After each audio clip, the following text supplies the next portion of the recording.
Welcome back, everyone. The Drake Hawkins with again, and it's time to start a new look at Kingdoms Reborn in today's showcase, this week's showcase. It's going to be Kingdoms Reborn. We did put up a vote on the YouTube community forums between this and Nebuchadnezzar, the brand new, not quite out yet, city builder in the style of the Caesar and Pharaoh genre. This one won out in a landslide at the beginning, because a lot of you guys love this game, so the numbers have caught up since. But I think we're going with Kingdoms Reborn, and the next Friday we'll do Nebuchadnezzar. So, if you're waiting for that one, hoping it was coming in, it will be coming in next Friday. It is not out until the 17th, so that's great. We'll be able to get it in under the wire there. This game is available in early access on Steam, and one of my favorite city builders of 2020. This one for sure. Loved it, had a lot of fun with it. You guys did as well, it seems. So thank you so much for joining me for another one. Improvements have been made dramatically. The game style still functions the same as it did before in our previous versions, but it's much more balanced for fun. Let's put it that way. It's more balanced for fun because you don't get stuck in these crazy weird bottlenecks. The marketplace actually works properly, all kinds of things. We're just doing the Clan Hawkins map seed if you want to play along or find a better place or a better way to build. I'm sure lots of you can. For you that don't know, you're basically starting as one of, I think there's like 8 or 9 NPCs on here, these little town names here, Uppsala and Rohal. These are towns that the NPCs will just basically do very generic things on. This is what we start with, they'll start with the same, and they'll generically kind of sprawl out. There's not a lot involved in that, but it is a multiplayer game. So these are NPCs right now, but we could play multiplayer in this. So if you guys are interested, let me know in the Discord, and we can get chatting, Discord clan multiplayer, and we can get chatting about that. So this is going to be our starting location.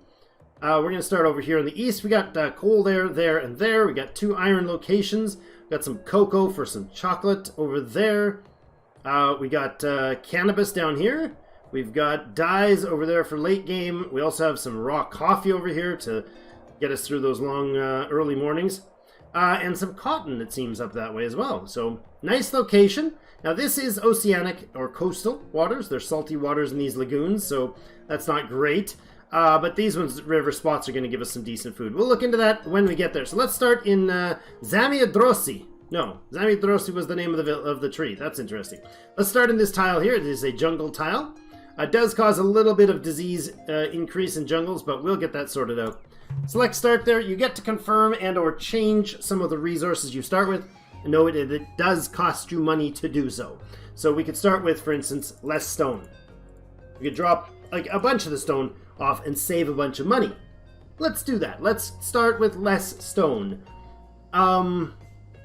Wood is fine, I suppose. Food's fine. Let's do that. Let's get rid of the stone just to be weird. Over here, we do have stone. I know we saw stone all over this area, so maybe this will work. I don't know. I might have just doomed our entire playthrough. But there's our town center. We got a few options that are going to pop up here rapidly, so I'll be pausing it. This episode will be as explanatory as I can to get you started, and then we're going to go pretty ridiculous speed by the time we get to get as much covered with as little destruction and failure as we can in this 7 days, because we'll have at least 7 episodes of this, and then we'll see if we return to it later. Loving these showcases, getting us a chance to look at a whole bunch of different games, and it turns out that I want to play every game that I keep showcasing over and over again. So we're getting more variety, but I like the long plays too, so I want to get back into doing even more of those. We do have our evening long plays, but you know. Wheat seeds and cabbage seeds are 2 options that will come up here. We get 2 of these card sets to choose from. Trading posts we're going to be able to get by a research right away. Wheat seeds we'll be able to get once we upgrade our town center. Pardon me. Oh. Way to cough on your own breath, Drake. I'm thinking maybe we go... Oh, goodness. I don't know. You know, I'm always running out of investment cards. Card is $300. It'll give us $30. Let's do the investment card. We can talk about the cards right away. It is a card-based sort of a game early on. We'll switch the speed down to 1, which is half normal speed. On the left, we've got all of the food supplies and luxuries that we have available. Base materials for building. These are actually consumable by the people building slots, so that coal is used, or wood is used for fire and other things, and construction. We got our cash here with our income of 14.3. Happiness is 62. We have 6 of 12 food, storage spots being used. 18 people living in 0 houses. Not great. 4 of them are children, as we can see up here. It's -1 degree in year 0, early spring. So spring, or each season has 3 seasons. It'll pop up here, which each affect the productivity and the effectiveness of the lands and what we're building. For instance, your fruit trees aren't going to be growing in the middle of winter. Your farms aren't going to be harvesting in the middle of winter, and so on. Down here we see a timer. This is a round timer, so that's how often the cards come up, which is twice per season. Not twice per early spring, but twice per spring. So a little weird overlay there. Alright, so we got books and cards here. This is our second choice. I'm going to skip the iron smelter. That's way down the line. Cabbage seeds, we did say that we're going to be able to get those in dice rolls later, and we're not quite in a rush to get farms down yet. That won't be our first food source here. We'll choose the productivity card, and that'll let us explain a few things as we go forward. I'm not going to follow the guidelines of this tutorial. Well, let's put it on. It'll just tell us things to do. It'll give us hints. People require food to stay alive. Click the stack, card stack to the bottom right. Choose a food-producing building. Move your mouse to the desired location, then left-click to place the building. Super basic tutorial right there. 3 things that we actually get to choose from. And we're going to buy all 3 of them. Boom. A great job. Thank you. Well, that was tough. Super tough. All right. Let's keep going. Now, we're going to place these bad boys. But first of all, I'm kind of annoyed that I did the tutorial thing. It's just going to interrupt me. We'll wait for a second. In Town Hall, we get this green card slot here. There are 3 ways to develop your culture and develop your technology. So we'll get into those in a moment. But one of these card slots can be filled right now. And we happen to have chosen this investment card. Plus 30 income, so we're at 14.3. 30 is a pretty darn huge income increase, so that'll help. Let the time go, and we should see the change in that number real quick. Next thing we're going to see is this blue card needs to go in a building that has blue slots, so production buildings. This is our territory right now. It needs to improve, so let's go ahead and buy ourselves some more land. We're going to buy this. We're going to buy this. Do we have enough to buy this one? Yeah. We do, but we'll be limited. You know what? Go ahead. Build it. That's lovely. Buy it. That's lovely. Look at that. The shrine here actually bestowed some great wisdom on our people. We could do a variety of different books. This is the productivity book we already got. There's a frugality book. Decrease the upkeep costs, so the amount of gold a building costs per season or whatever to run. Or we could do a sustainability building consuming 20% or 40% less input. Let's do that for some variety. Now, I want to build an orchard on this side. You may have seen this before in our other playthroughs. Got a lot of content on this game already, but the newest update has been really kind to making things very enjoyable. We're going to go ahead and place this guy, say, over about here. Kind of want to cover down to the bottom of this borderline, and we'll build on that decision. Like, say, let's go here. Okay? Yay, we built a builder. Now, up here in this little green overlay, we can choose to hide the trees to make this a lot cleaner to build, to work on. I'm going to hit Z, which is in our build menu right down here. We can hit various different building options. For instance, we could expand our storage doing this. If I hold Shift and click, it keeps the building command in place. I'm just going to extend these, and we'll explain that later going forward. I explained it now. This is a 6x4. 6x4 spaces match the future size of our warehouses. So that's a nice little warehouse center for us. Z, as we saw in the build menu, brings up dirt roads. We want to use those to... Everybody likes building dirt roads, or roads in their city builders, right? We're going to extend this road over to meet this friend. And we're going to extend this road way up yonder. And that's great. Now, hunting lodge, I want to cover this area. He doesn't have to cover everything. This is the area he can hunt from. You see the little blue icon highlights on animals that are relevant. They migrate, so that doesn't really matter. What does matter is, can he cover most of the areas that are going to be troubled by herds moving through? So this will blockade basically this whole pathway as animals kind of migrate around. He'll be able to snag him as he goes. Good central location, like about there. I think that'll work. Good. Next thing we want to do is this mushroom farm, and I think we'll plop him right down up here for now. Now, each of them says they're too far from houses, so much to do right off the start, but we're going to go with a build house option, or BH. And this new overlay isn't the rivers that we saw before, it's the appeal. So people like living by the waters. They like living by mountain edges. They're not as big fans of living out in the middle of the boonies.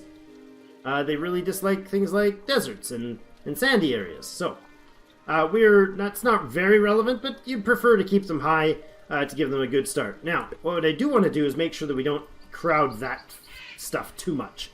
So we'll build the housing kind of like, let's build it like this. Start there. So that kind of gives a little bit of, takes a little bit of the orchard, but they back onto the orchard, which is great. It'll be a lovely place to live. We're going to go there, and I'm just going to put about 10 houses in here, just because it fits so conveniently. As well, since we're piling on top of all this rock, we don't lose the rock. They'll have to clear all that work. They'll have to do a bunch of work to clear that space before we get to use it. Let's do that. And now let's bring the speed up to 3 or so. Labor count is now 0. Yes, because everybody just became builders. So labor count is 0. Every citizen is employed in building. In this case, literally building, or in a building. There's no free labor left to haul and gather resources full time.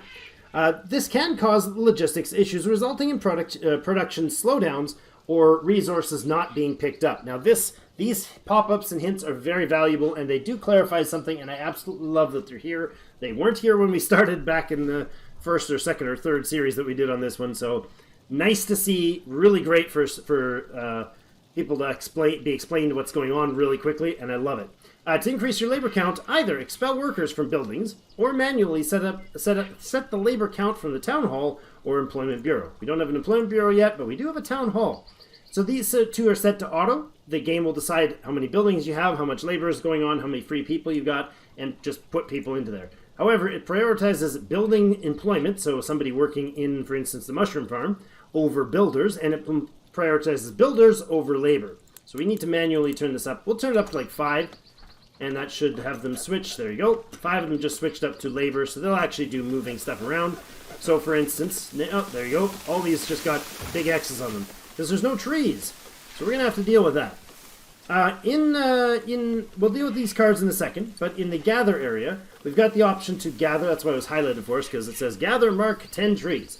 We can do stone. We got some stone over here. If you notice, these green ones are already marked for removal because they're in build areas.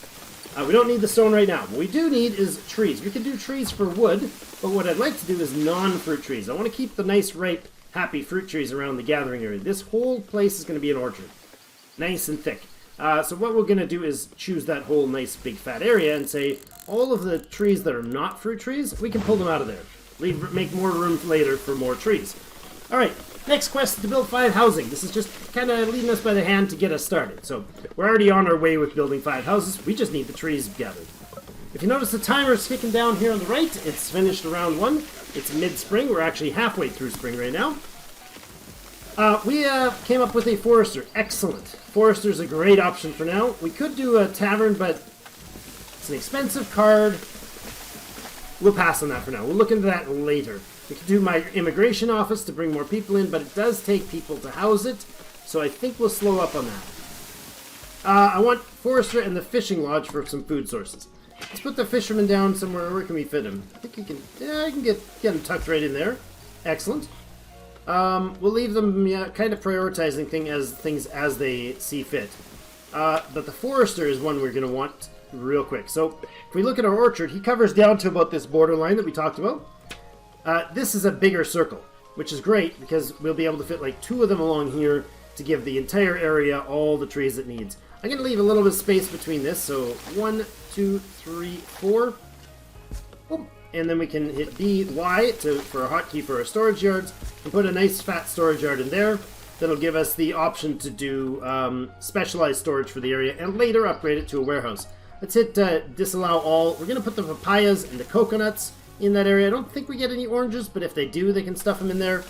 We also have the game meat being gathered from the hunter, or will, and leather he also picks up. That's way down on the... Nope, that's in... Okay, not luxuries. Leather's not a luxury, it's a resource, which is this set down here. There he is, leather down there. Okay, so nothing else will end up in that storage except for that. It will have 6 slots like these guys, but for now, they're just doing their thing here. Just bumbling around doing their things. Let's let them go with what they're doing. You know, these should be about half an hour episodes. This one's going to be very methodical, very slow, patient. So we're not going to run out and get any more cards or anything. We're just going to speed time up a little bit and let them source through what we've told them to do. We don't want to overwork them. We want to get their houses built as soon as possible. They are getting stuff done here for the housing, which is great. I'm wondering, maybe we'll prioritize some of these. No, we can't prioritize yet. Speaking of which, the other thing we need to do is this. We'll slow it back down here. I did talk about 3 ways to upgrade our society, to develop our society. One is to upgrade your town center. We have no money left, but because we've got this card in here, we've got a whopping 64 income right now. So that is fantastic. We should be able to get a good amount of money going in. Now, our territory size increases both the value, the upkeep cost of that territory, but it also has an income for that territory. So it's kind of a weird sort of mix, but it'll make sense as we go forward. I'd like to upgrade this town so that we can then get the rewards of that, which would be the wheat and cabbage seeds that we mentioned before, as well as new cards like selling food, buying wood. The snatch is not relevant to us, but it also lets us do some prioritizing of buildings. So we've unlocked the second form of research or development that we've got, which is the research points. So there's eras. There are 6, 7, 8 eras. Okay, each of them requires that we develop technologies as the prerequisite, of course. So we need 4 era 1s to get to era 2. We can improve wood cutting, so harvesting 20% more wood from each tree. That sounds fantastic. Foreign trade to get us that trading post that we chose not to choose, which would allow us some really good options for maneuvering our economy, which is probably a great choice. Our mushroom log fertilization, so reduce the cost of the amount of wood that we use to rot to grow the mushrooms. And then there's medical seeds and potato seeds. Lots of options there, but I think what we'll start with is the trading, foreign trade, to allow us to do trading posts and to increase immigration to the community. So, the more people, the better.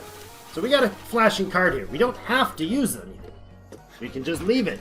For the first one you've got here, you could hit free to re-roll these cards. If we don't like these, we can re-roll them. I do kind of like that one a lot.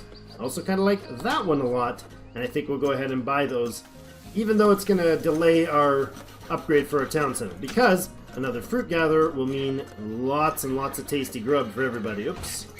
Let's hit X to delete things and pop that back. Now we get that farm card, or the wood card back the moment we delete it, so I thought I placed it right, but it was just kind of a guess.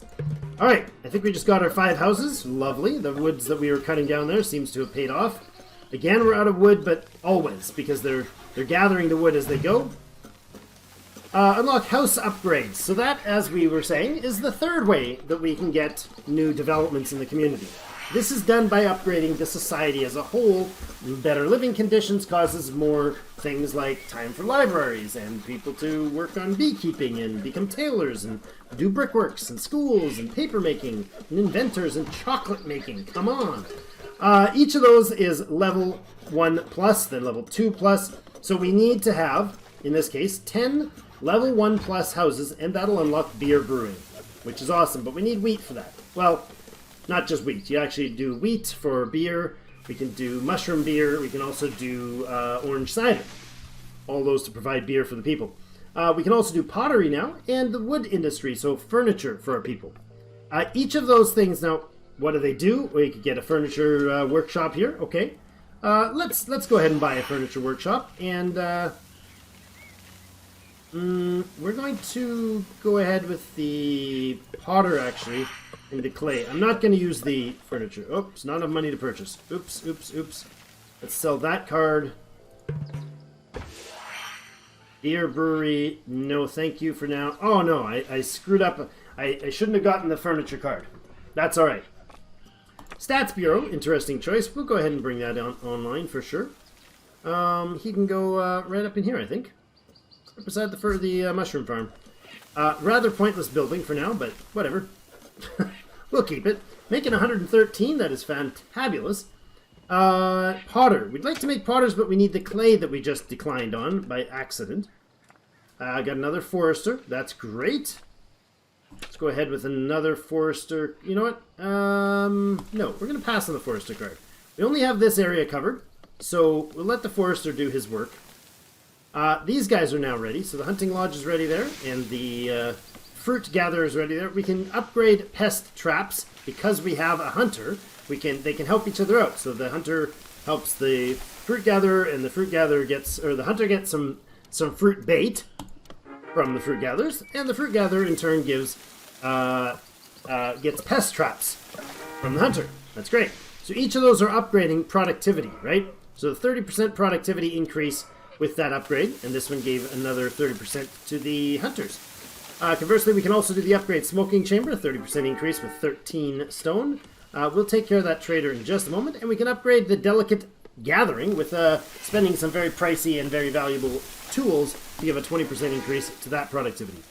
Buildings like this also, I can slow things down a bit. Buildings like this, many of them, also have different drop downs here. So the hunter, we could tell him to use poison arrows, which would get 4 times as fast death to the targets, removing animals that maybe are pests, more than hunting targets, but he'll lose half the meat every time. So we're going to leave him on normal. That's great if you want to put one. Say we have a bunch of farming up here, because this is really fertile land along the river. We could put a couple hunters in there and put them on poison mode to make sure no animal herds survive the wander through that area.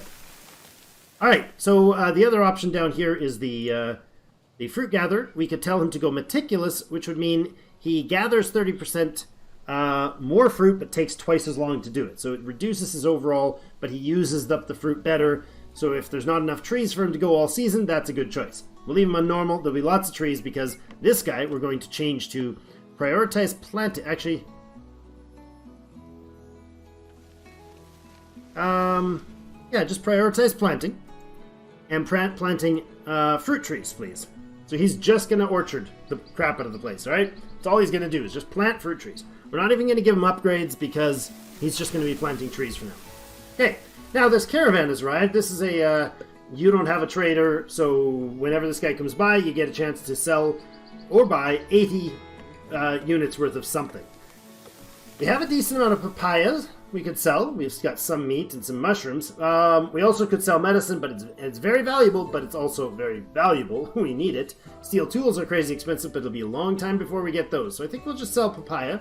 We can either hit the negative to sell because we've got some, or we can type in a negative number, like negative 80, to fill his whole order. He's charging us 25%, but we get 474 bucks out of that. So big boost there. Then we can go to the capital here, to the town hall. We're going to upgrade this town hall. Gets us to level 2, which allows us to, oh hi, 25 people now also call the place home. Different event. We could do a few things. We get some random draw of these cards that fill in the town hall whenever the town upgrades its status. Conglomerate. Now this is for trading companies. They're much further on. We'll ignore those. If we had beer, every house that has beer makes some money with a beer tax. Gold rush productivity from gold mines, 30%. Well, none of these are really valuable. Literally none of them are valuable. We'll do the... No. By the time we get to trade companies, 50 bucks doesn't matter. The beer, I guess. What's the value on these cards? Let's choose the beer one because it's got the most resale value. I don't think we're going to be using that because we get so many cards going forward. We already have one spot full. Now, this is the Town Hall bonus. So now we have new options. New cards are added to the deck for each time we draw.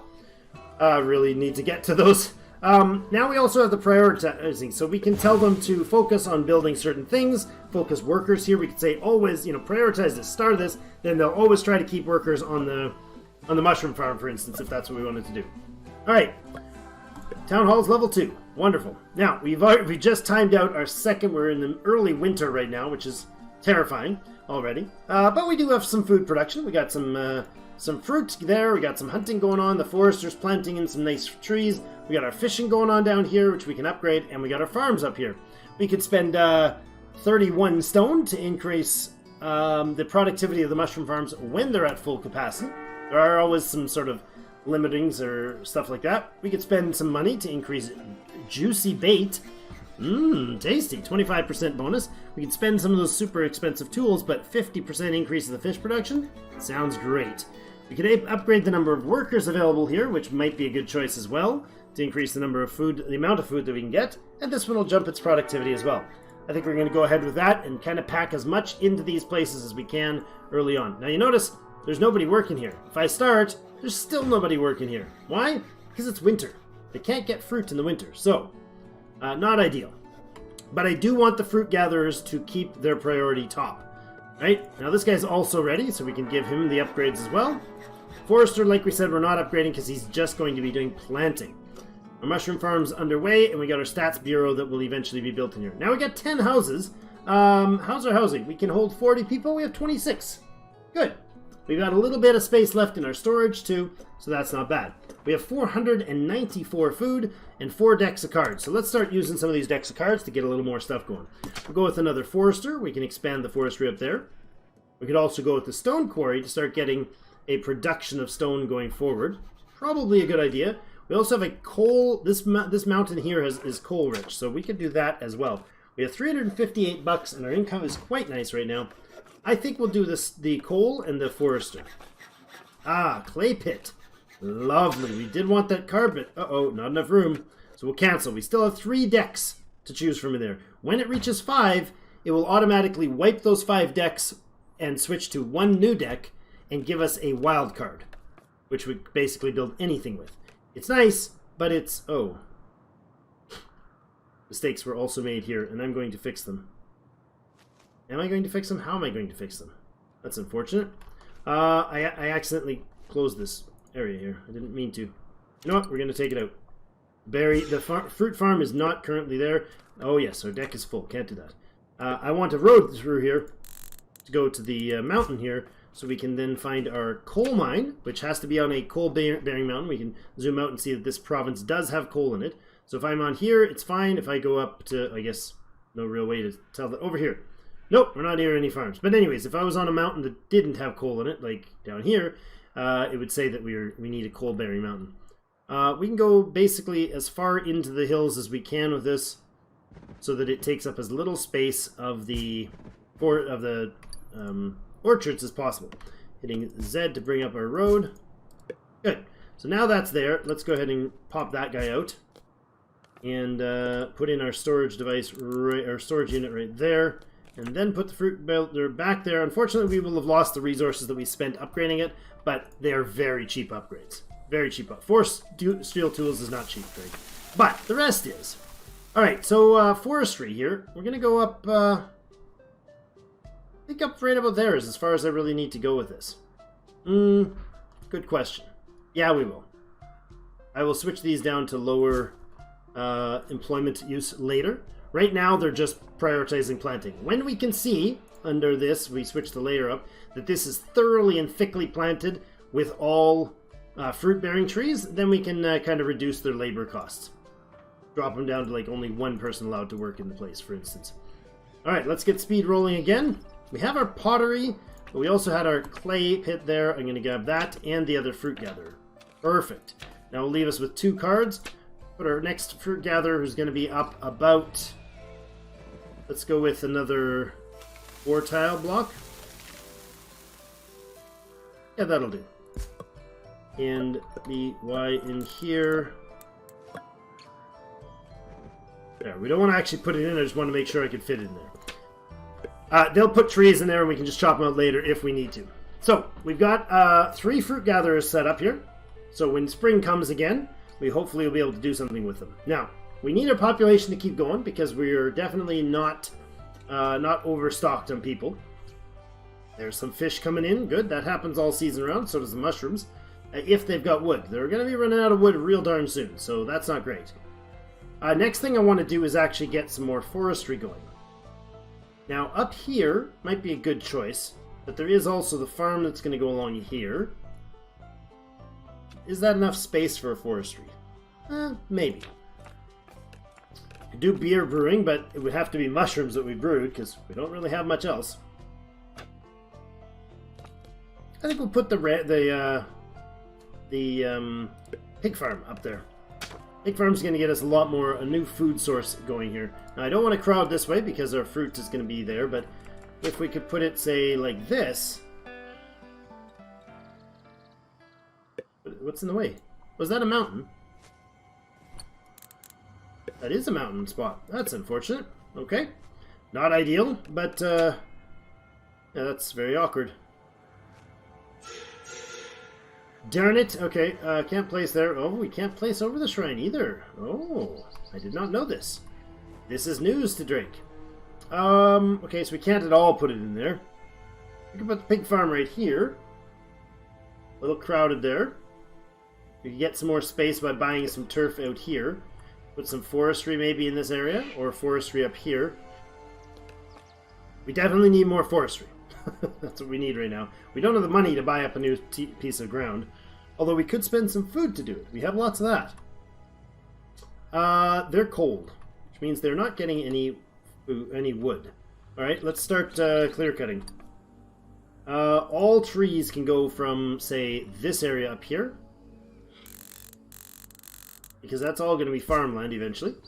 And I think we'll get rid of all the trees down here as well. Do the all gather from here. Oops, not there. A little too aggressive. Nope, not there. Encroaching on the... oh, autosave. Encroaching on the farms there. Alright. So this is the basics of the game, right? You get your people settled, get what they need. Wintertime's a little rough on them because they need to burn wood or coal at home. The houses can be upgraded. We didn't talk about that. They get upgraded by providing luxuries. You need to give them food, and you need to give them fuel to keep them alive. After that, through that, they produce a bit of science, they produce a bit of income for you. They also can be upgraded to increase their insulation in a couple different ways, so they use less heat, which would be either wood or coal. The food is going to be steady no matter what. And then the luxuries, each time to get a new level, a level 2 house, we're going to need to provide them, like it says, with one of these luxuries. Either beer, cannabis, furniture, pottery, or tulips. So, one of those luxuries will allow them to upgrade to a level 2 house, giving them more taxes and more science. And more happiness. For the level 3 house, of course, we'll need more luxuries, so we'll actually need to get 3 of the tier 1 luxuries, and then there's a whole set of tier 2 and tier 3 luxuries going down the road. So, lots to go over. I hope this covered some basics for you guys for the first episode. We're going to pick up the pace going forward and make sure that we get a lot of coverage done of this as much as I can, build this thing to like 300 people or more in this town, and crank through the research as quickly as we can. So we're going to have to be very aggressive going forward. So hopefully you guys are ready for the buzz as we head on into this this showcase of Kingdoms Reborn. Thank you so much for all the votes and all the feedback, and for loving the game with me. It is amazing. I really do enjoy it. I really feel like we need to put this farm in somewhere, but it's not very fitty in here. Maybe it'll fit over here. That's probably a good place for housing. I don't know. We'll figure it out going forward. Thank you so much for joining me. We'll see you in game.